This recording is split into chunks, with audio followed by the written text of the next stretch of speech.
For the sake of brevity, here's a prophecy summary of the 13th chapter of Revelation, which will be fulfilled in the 7-year tribulation. In Revelation 13:4, we have the prophecy of a centralized world religion. And in Revelation 13:7, we have the prophecy of a centralized world government.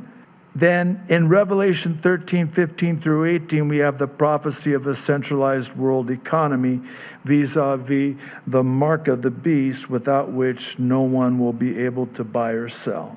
Now, this begs some questions that need to be asked and answered, specific to why it has to be centralized, how it will be initialized, and what it needs to be authorized. I'll do my best to answer all three. First, it has to be centralized because Satan is not omnipresent. Only God is. He can only be one place at one time. That's why he has to have everything centralized. Second, it has to be initialized by way of the pre-planned manufacturing of a worldwide crisis.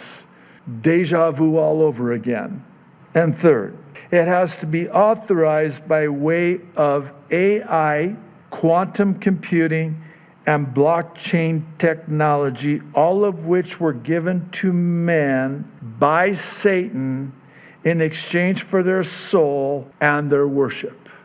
This demonic technology, this might come as a shock, it shouldn't, is already in place to validate and authenticate who has the mark and who does not. Personally, I am now more convinced than I've ever been before in my life that the centralization will come by way of these numerous and voluminous data centers that are using more water and electricity than countries combined, nations combined. And by the way, I did some research. I had to stop. I'm like, okay, Lord, now would be good. 5 miles by 5 miles by 5 miles by 5 miles. That's Kailua. That's Kaneohe. These things are colossal, man. And by the way, if you looked at some of these things, you can see photos of them. It's not for the faint at heart. They look more like concentration camps to me.